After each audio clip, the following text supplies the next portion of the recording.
What's up, everybody? Doing an update on the old TrailBlazer. I just got done doing a sway bar end link and a ball joint up in there. Used a Moog products. But what I really want to show you what I installed an oil catch can. I got one of these off Amazon for like $24. It's a Godspeed cheap Amazon oil catch can, and they're pretty basic oil catch can. I know this is not a boosted vehicle, and they're a lot more practical in a boosted vehicle, but I figured I wasted $20 more on dumber shit, or stupid shit. This because race car, you know. I just put this on there. I just want to see how much oil this actually picks up over a oil change. I just used the bracket that came with the kit and put it on underneath the deal for the Vortec intake for the 4200. This is the inline 6, by the way. I used some hoses that had some angles in them. I cut the angles out of them and got me this angle here. I had to drill out one of the fittings because apparently they send you a blank fitting. I don't know why, just like a plug. I'm not real sure. Then I also used another angle, brought it out and around. This is your in, which will go down, then come up, and then go out the out, which is right here, of course, which will goes into your intake. This runs to your intake, and this comes up out your crankcase. And I molded right there, and I got the little level here I can keep an eye on and everything. I was curious. I kept the stock PCV valve. I didn't cut it up or anything, just because if this really don't do nothing, I'll just put the stock one back in. But I think it looks all right. I mean, it looks kind of like it's got some fancy hose deal on the side of it. But I'm just curious. We'll see what it does. I know probably my 5.3 and my Impala would benefit a lot more than this motor. But I don't know how rich and nasty, dirty these things run. My throttle body was nasty as hell and causing this engine to idle down and drop real low, like they have the idle problems that they do, which is a common problem on these. I cleaned out the throttle body, and that seems to be a problem. It idles a little bit higher now. I'm not real sure what the hell the deal is. Maybe it was supposed to do that the whole time. I'm just not used to a TrailBlazer.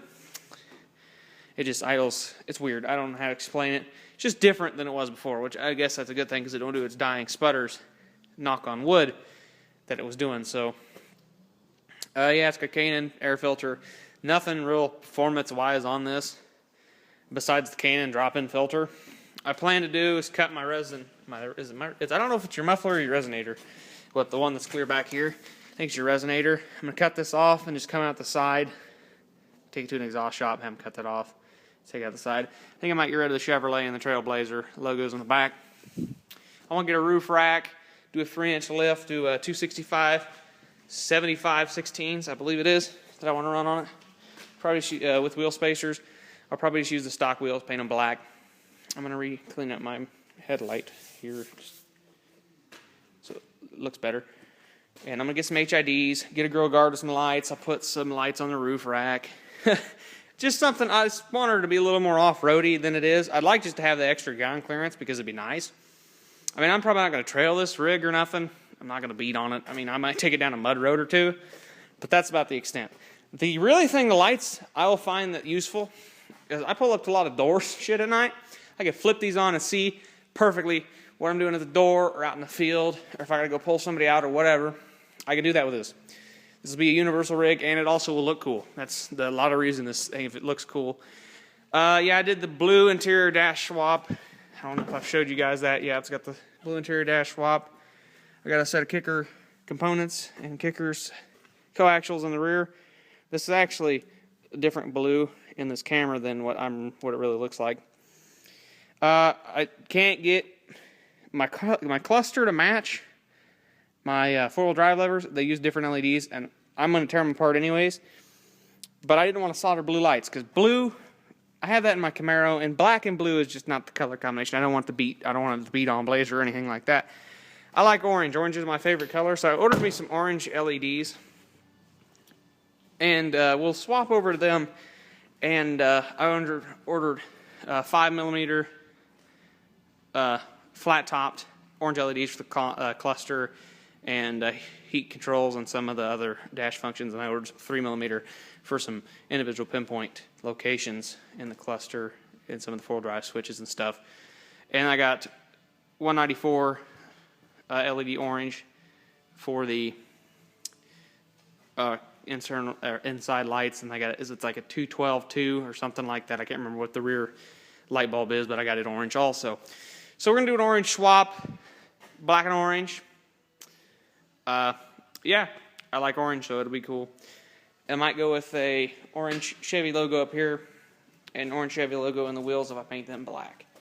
So I don't know, depends.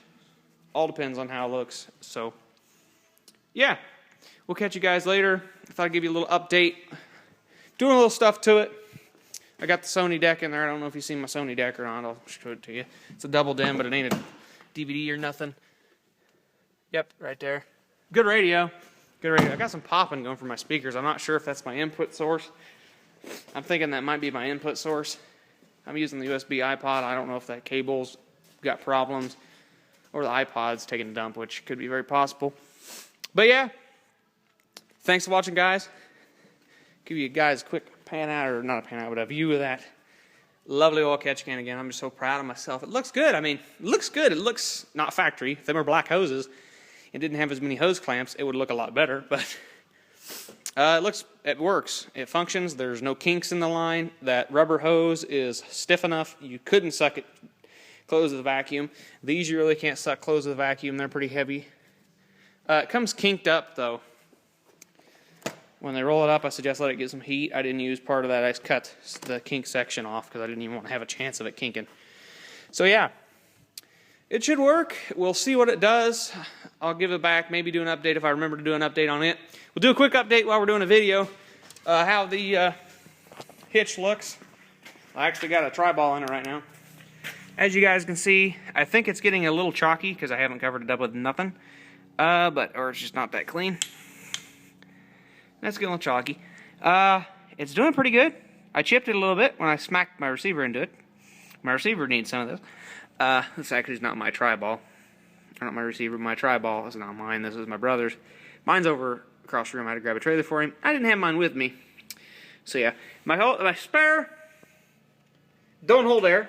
So we're going to probably drop that and just demount it and not even put it back underneath. Because the 265 I don't believe will fit under there. We'll end up putting it on the roof rack. So yeah, that's looking pretty good. So I don't know how underneath the doors are. I noticed there's some rust on the bottom of this door. Here you can see some rust there.